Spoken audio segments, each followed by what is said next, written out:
It's crazy how inverted that looks. Yeah, it did. It just flipped you around. That is so. It flipped it around. Studio? Huh? Do you have Creator Studio? I do, but I don't have it on here. I don't think. Let me see. It on there. You might be able to. Okay, so I guess we're live now. So I want to make sure we're up and running. This is welcome to Proverbs, the Antidote. This is season 1, and this is season 1, episode 5. This is a special edition because now I'm here with the people I've been targeting. You know, I've been talking to you about that I've been trying to target a certain particular group, and these are the people. These young guys right here. They're both freshmen in college. You know, first-year students in college. They're trying to do things, and they said they would come on with me and do this. So we've been talking about Proverbs, and Proverbs is ancient wisdom for modern times, and I'm calling this the antidote. Now, you guys know what an antidote is. What's an antidote? Anybody know what an antidote is? What's an antidote? When I hear antidote, I think of like a cure. Yeah, like a cure? Yeah. Antidote? All right. Did I introduce you to these guys? This guy right here on my right hand, this is Naheim Yusuf Muhammad. That's my third-born son, and I'm glad to have him. Dylan, what's your middle name? Christopher Furlow.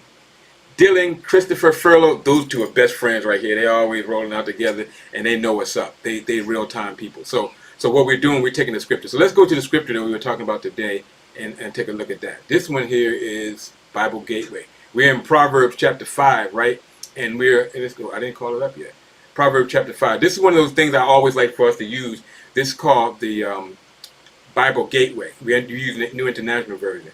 And so I'm going to read the first part. It says, "My son, pay attention to my wisdom. Turn your ear to my words of insight, that you may maintain discretion, and your lips may persevere." Excuse me, and your lips may preserve knowledge. Why am I having a hard time reading today? Thank you for helping me out. Okay, so now let's just start with these first 3. When I was talking to you earlier, Dylan, you were talking about. You said it felt like funny. What did this feel like? What was that description that you said? It felt like what? It felt like obedience. Yeah. It felt like obedience. Tell me a little bit more about what that obedience looked like. What do you mean?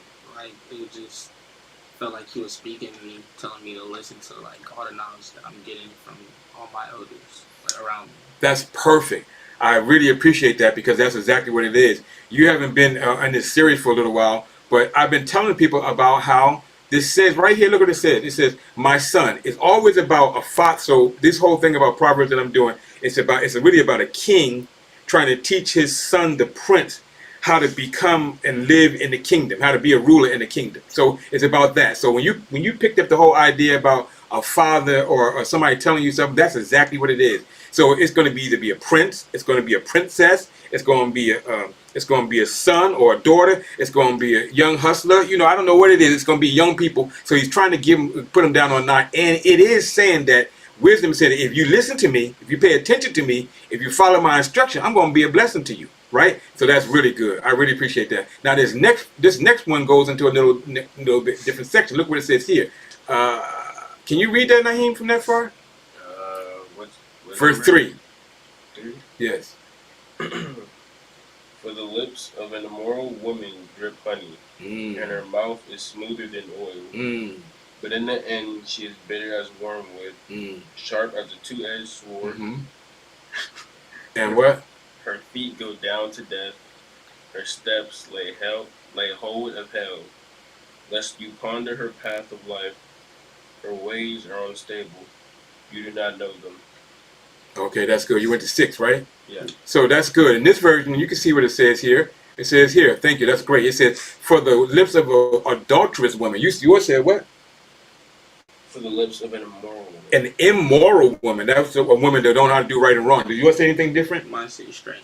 Oh, his said, "For the lips of a strange woman." So whatever this woman is, she's something else. Now this right here gives you some idea of adultery. So it's really supposed to be a married woman or a woman supposed to be in a committed relationship, but she out here tripping. The first thing it says, and this is where I got to be careful of, it says the adulterous woman drip honey. Yeah. The adulterous woman drip honey, and her speech is smoother than oil. The lips of an adulterous woman drip honey. Now, have you ever had a woman talk to you? Her voice is so smooth. Yeah. You Like can what talk. she's saying is just very persuasive or Enticing. like Yeah. attractive. Like Yes. So did you go to bed with her? no. Ah. What about you? Yeah, no. But listen, I have. I went to bed with that fine woman. Was talking all that kind of stuff to me, and I could not resist it. I don't know if she put something in my tea. I don't know what she was doing. She was reading poetry, talking poetry to me. Next thing you know, I'm like, dang, how did I get caught up in this situation? She got me, and I did not know. I didn't even know she was already in a relationship with somebody. I thought that she was exclusively mine, but I picked her up somewhere, so maybe I picked up a little stray, right? But at the end of the day, we have to know that when these adulterous people come, when these people who are they're supposed to be in a relationship, they're supposed to be married, or they're in some kind of relationship, and they start tripping, they start doing stuff. We got to be real careful. I remember when I was about Naheim age, I had one of my first jobs. I was with this older woman, and she was in the restaurant, and in between things, she'd come out and feel on me and touch it. She was just straight up molesting me. I didn't even get it, but she was talking that stuff, what she could do for me and how she would do it, and I was like, dang, I catch a little kiss, She was making everything sound. And I thought I was doing it. It was smooth. She was so smooth. She was smooth like butter. But I'm gonna tell you, this is not just for the fellas. There are some sisters there are some brothers who would talk the panties off a sister. They got so much game. You know anybody like that? Oh yeah. Duke Ellington. Duke Ellington. I mean, Duke Denny. Duke. He got like ultimate ribs, which is basically like he can like pull any girl. Wow. From like just talking to them. Just talking to her. So this is not just a skill that a woman has. A man has this skill too. And it said, but I want you to get it. It's universal. Yeah. But here's the thing that we don't really pay attention to right now. What happens is we forget that it says this. That this person who got all this, who drip like honey, that's the sweetest thing they had in the old days with honey. She's so sweet. I call this section a sweet and nasty. She's sweet, but she got a nasty agenda. She got something she's trying to get off on. And it says it's smooth as butter. This is supposed to be olive oil, but it's so smooth. But it said at the end, she's bitter as gall and sharp as a double-edged sword. Her feet go down to death. You don't know she's a trap. Yeah. She's actually, this is a thirst trap. First of all, she's not faithful to her husband. She's not faithful to the committed relationship she in. She's trying to get with somebody else, and she's throwing down with the words and stuff like that, and putting down with the oil. Then she said, but at the end, you don't know it at first. You thinking you getting, oh, I'm about to come up. I'm about to give me some of this stuff. And then next thing you know, you got. It said, because it's like a sharp, double-edged sword. Her feet go down to death. That's separation. Yeah. Her steps lead straight to the grave. All right? She gives no thought to the way of life. Her path wanders aimlessly, but she does not know it. Now, what that's talking about, y'all probably don't know what that part is talking about. What does he think? What do you think it's talking about? All this go to, and she's like death, and her feet goes down to hell, and her path is kind of wicked. What do you think? I think that like she's gonna so say for this circumstance, like she's in a relationship, you're in a relationship, you guys know you're not supposed to be with each other. Right. That can cause like chaos inside your household. Or, yes. Like, within your life. Like she could I don't know, she could just like frame you for doing something, or she could just like, there's a lot of things that can go wrong with that situation, and like what this is talking about when it comes to adultery and like women, it just causes too much unnecessary drama. It does. What do you say, Naheim? Yeah, I was just saying like that's what it. Well, to me, that's what it meant when it was saying like she had hell on her feet. Yeah. Okay, good. Like, her feet going to the pathway. Yeah. What are you thinking, Naheim? To me, it was like she just has like no path of life. She doesn't know that. To her, she thinks she's doing good, or she's like just like being like a smooth person. Yeah. To her, she has no like guilt or shame for that. Right.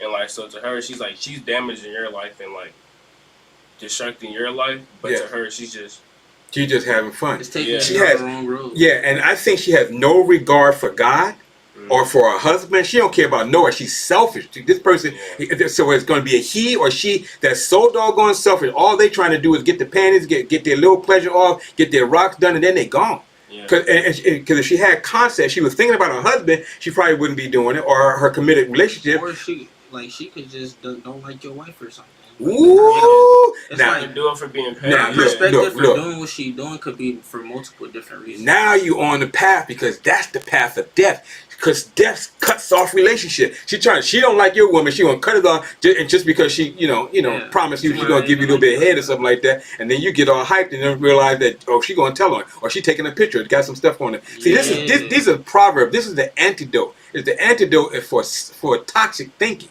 Y'all helping us out with that. So now we got her. We understand where she's going. Her steps go straight to the grave. What does your version say? Verse 5. Some of them say go to hell. She gives no thought of the way. Her feet go down to death. Her steps lay hold of hell. Wow, that's where she's going. Her steps lay hold of hell. Her path, she don't have anything. Now it says, now then, my sons, listen to me and don't turn aside from what I'm saying to you. Keep to a path far from her. So what's going to be? So it's trying to give you a strategy. What do you think that strategy is? The first strategy they're telling you to try to get you on the right path. What is the strategy? Get away from her. Get away from her. Run. Distance yourself from whatever making you feel like if you feel guilt for it, because that's like the Holy Spirit talking. Like, stray away from that. That's not you. It's not in your heart. Get away from her. But what if she just live down the street? What if you just creeping by a house, just checking, or riding down the neighborhood? Then that's like that's your self-control.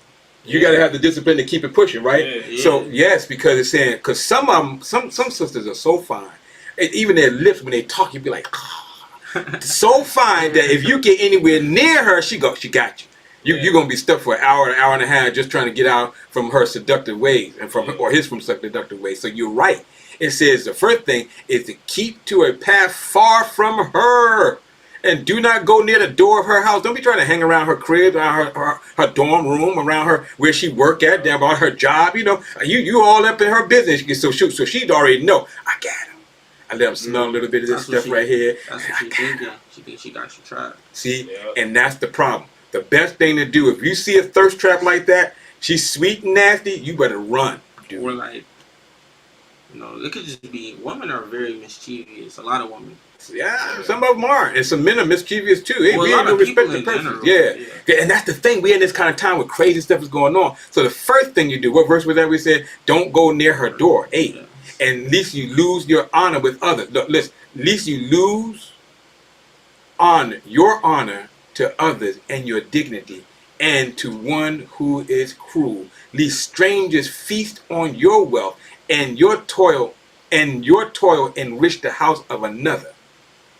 What in the heck is he talking about? Because if it's talking about what I think it's talking about, I'm about to be mad. So if you basically, what I get from it is like when you do fall to that adultery, if it's saying that's what you did, then it's like you leaving your wife. If your wife find out, she's gonna leave you. She's gonna leave you. Yeah, and then that's one thing. If you guys have kids, she's most likely probably taking the kids with her.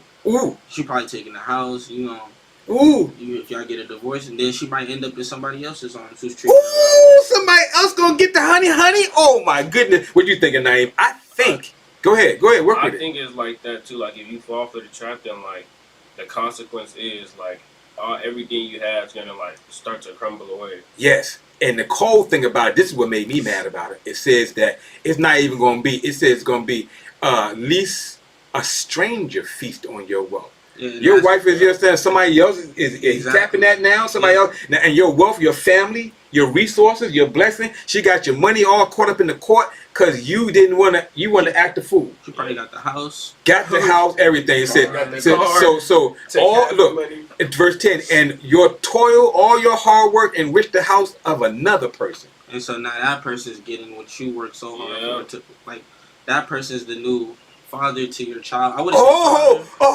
That not biological father, but like influence him at least, right? Yeah. Nah, man. Or it could just be like versus like with women. Somebody could be catering to your man and your daughter or your son. Wow. Whatever the case may be. Exactly. So this is why it's very important to stay away from her, because if you don't, she gonna make your waste, your wealth go to somebody else. It's gonna be a crazy. Nobody but yourself. Who are you gonna blame? You the one put it. What my wife said. My wife said, "What? You just stumble upon that thing? You don't just stumble upon some stuff. You go toward it. You actively do it toward it, right? And in that case, that's when it eats you up, because it's like it's nobody's fault but your own. Oh my God! And it says at the end of your life, you will groan when your flesh and your body are spent. You wore yourself out. What's your version say in verse 11? So Naheim. I was on the verge of total ruin in the midst of the assembly and congregation. Oh man, so that's interesting. He said it was on the verge of total ruin. So that one is saying more like, now your reputation is messed up in church. Now your reputation is messed up on your job. Now you're all busted looking around. Now you're back on the street. It's crazy. You don't really want to do that. All right, so now we go a little bit further. In verse 14. And I was soon in serious trouble in the assembly of God's people. That's what it's saying. Now what you thought you were doing in secret. I read verse 14. You read 14. What you were doing in secret, now everybody know about it. It's public. Yeah. That's some messed up stuff, right? Now, here's this. I don't even know if you knew this. But did you know this chapter was talking about sex? No. You didn't know it? That's not what I got from it. You're not? Okay, good. Wait, hold a second. I mean, I kind of got it. I knew it was talking about women, but I just didn't think it was about sex. Like, I was applying what it was saying to my life. Okay. Yeah. All right. You ain't getting no sex? Is that what you're trying to say? Yeah, I wasn't. I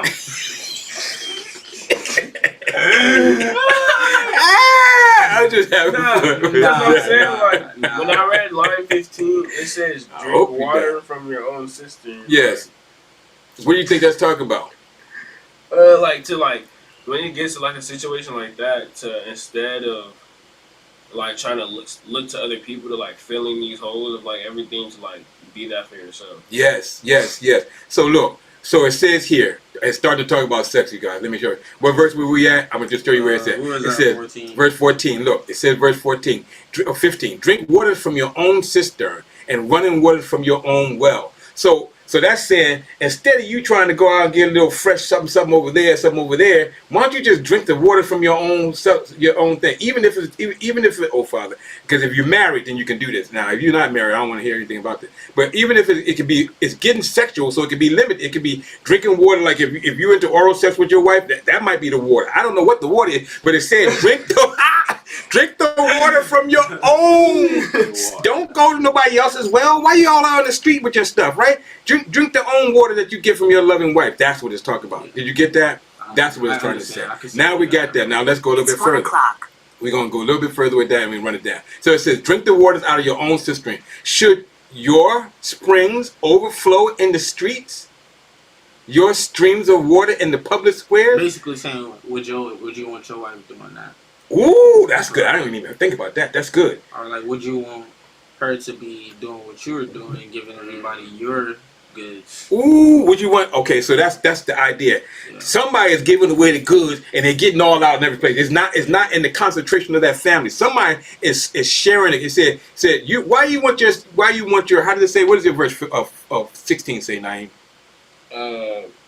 Should your fountains be dispersed abroad, streams of water in the streets? Now, some people say it's your children. Your fountains are your children.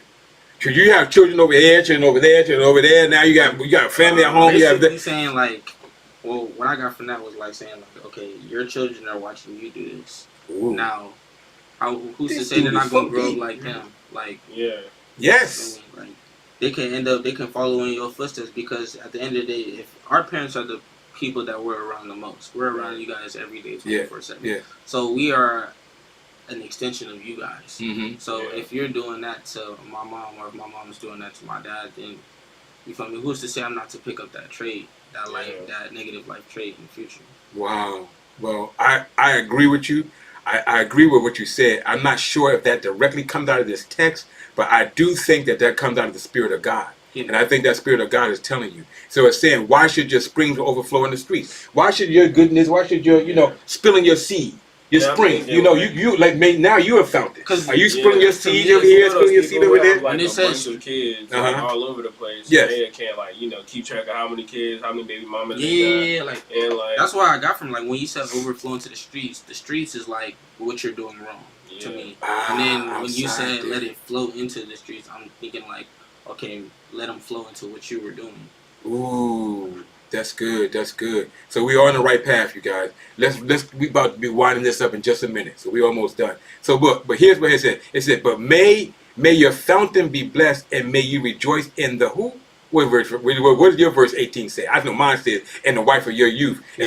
Instead of you going out letting it be with strangers, it says, because he really wants you in verse 17. It wants you to say, "Let them be yours alone and never share it with any stranger." Let your sweet, juicy, whatever goodness you got be with you and your family, and not with a hoe, not with a prostitute. What is your version? What does verse 17? Your verse say in verse 17? Yes, sir. I mean, let them be only your own and not for strangers with you. Mm-hmm. Let your fountains be blessed and rejoice with the wife of your youth. So it's saying there's something for you. Instead of you being out the street, get with the wife of your youth. Stay committed. Yeah, the one that you chose. The one that you chose, the one that you started out with. You don't want to be changing horses in the middle of the travel. You want to be staying straight. You know what I'm saying? A lot of times when it comes to people in general, when they get older, they kind of like realize that looks are like don't last forever, and they like try to get out of that and go with someone younger. Because people don't stay the same forever. Yeah, so when it says like go back to the wife of your youth, go back to the person who you've been with since a young age. So me and your mother been married for 22 years, right? Yeah. And so she's the wife of my particular youth. I didn't marry anybody. This is my wife, my first wife, my last wife, my only wife. And so I'm saying I gotta be about her and not about trying to get somebody else. Because you get somebody else, you got more money, more troubles, more problems, all that kind of stuff. More problems. Woman comes with a lot of baggage. Not a lot of baggage, just a lot in general. It comes with a lot. But look, here's where I start talking about. It talks about sex. Look, it says, be with the wife of your youth, verse 19. A loving doe, a grateful deer. May her, what does that say? Breast satisfy you as all. May her breast satisfy you? Is that what you want to say? What's the verse? Verse number, what is that verse? Verse 19. As a loving deer, a graceful doe, let her breast satisfy you at all times. Okay, so it's basically saying you got to think of her like Bambi, and that's your loving doe. That's your boo. And he said, and if you want to know the secret of it, let her breast satisfy you. Now I don't know about you. I'm a butt and a breast man. I don't know about you guys. I love to see butt and I love to see breast. I love them both, right? But I think I'm a butt and breast. Anyway, at the end of the day, what it's saying to you is that instead of you trying to look at them fake little things that you see now, I don't know if you know. Now you gotta do if you can tell if they real or Memorex. I don't know what right now. They got these discs. They got all kinds of things. We don't know what do you call it? BBL. The BBLs, you understand that whole thing? Some of that just stuff some of that just is so fake, but it's saying right here, it said once you marry, when you get committed to that relationship, you be satisfied with your own wife's breast. Now I'm gonna tell you something what you may not know. I discovered this in process because I now we had to live. I can get on Pinterest and see as much breasts as I want to see all day long, right? But then God said, "What? Don't be fooling around with that. Go and celebrate the breast of your wife." Why are those breasts so special to me? Number one, they fed him. Number two, they are mine. I can touch them. I can fill them up. I can do all that because they're mine. Hers is mine and mine is hers. It's all. So I'm going to get satisfied with her breast instead of me trying to look at somebody out there, and that might be some cheap model. It ain't even the real deal. And the way we're looking at it now, it might really be not the real deal, right? So this is where it starts talking about the sex thing. Find joy in the sex with your wife and with the young person. May her breast satisfy you. May you even be intoxicated with her love. Be drunk with her love. Who's that Beyonce? I'm hearing Beyonce song, something like that. Drunken Love. Drunken Love, yeah. You be drunk with the love of your wife. I'm not saying get drunk. I think Beyonce had a twist on it. But be so intoxicated with what you doing with her that it'll make all good too. Now let's finish this up right quick. Now we got that. Be satisfied. Now you understand what I was talking about. I was talking about sex. Yeah. Why, my son, be intoxicated with another another man's wife. Why be drunk with that? Somebody else's stuff. You can't even have it. It's somebody else's stuff. Why are you going to do that? Why embrace the bosom of a wayward woman? And some version, what your version say? Because some versions say a whore. Some persons say, what does version say? Verse 12, 20. And why will you, my son, be ravished with a strange woman and embrace the bosom of a stranger? What does yours say? Stranger too? For why should you, my son, be enraptured by an immoral woman and be embraced in the arms of seductress? There it is, seductress. I don't know about you, but there's some people who know the fine art of seduction, and sometimes the seduction is so sweet you can't even get away from it. They be lying. They be lying, but they be putting it on you, right? They conniving. Yo, they conniving too. But yeah, so that. But it gets you. You gotta learn to like look at the actions. The actions will speak louder than your words. Exactly. But some of the actions is like, come on over here. My man ain't home. I got something for. I got some time for you. He in school right now. I feel like come on, get some. Time, it gotta be also your own. Because women do and like, you know. Talk a little bit more about that. Your own intuition. Talk about that. Because I feel like anytime like you have a moment when someone walks up to you and you get that moment like, oh, you know, you bad news, but it's like you fine, like you look good, but oh, I know you trouble type situation. But then you go past it just because you like, you know. You go past the warning sign. I know you trouble. Yeah, like if you think that's like a red flag, like if you get that intuition, you go past it, and then you think it's all cool and sweet, and then fast forward, you know, it all crumbles down, and you're like, if you listen to that moment, that was like, dang, I know there's a trouble. You would have like avoided all that. Because then that's what we call what you just talked about is using wisdom and discernment. Yeah. If you get the revelation that this sister's gonna be a problem, or this brother gonna be a headache, or he gonna mess up my life, mess up my thing I got with my man, my wife, and all that, leave that alone, dude. That's gonna be a problem. That's I think you're right on the wrong. And then I also think it's like if you get a girl from her cheating on her man, or if you get a man from her cheating. Who's to say she's not gonna do the same? Exactly. They gonna do the same thing to you. It's a duality of it all. So like if you get a girl like that, best believe you getting your girl stolen. How you like get them is how you lose them. Exactly. Ooh, how you get them is how you lose them. These dudes come with the wisdom. That is exactly right. If you gonna catch up, you got her on a fly from another man. Yeah. You don't think somebody else can come in and get you the same way? That's some foolishness. Here and look, and that's just about what it says here. Look what it says at the end. For your ways are in full view of who? The Lord. And he examines all your paths. That means the Lord. So what we really need to do is take the advice, get the wisdom that you got from these guys right here. They laying it down thick. You know, say that again. How you say the way you get them is the way you. How you get them is how you lose them. How you get them is how you lose them. That's some good stuff. And then it says this to end it: the evil deeds of the wicked ensnare them. The cause of their sins, their not loving right, hold them fast. For the lack of discipline, they will led astray by their own great by who? Folly? By their own great. They're led astray by their own great folly. That's stupidness. That's craziness. You didn't do what Naheim said. You heard them say, and they got it wrong. All right, guys, we out of here. This is who? And Dylan. And this is Uncle Omar reminding you to do this. Keep your hands clean and your heart pure. You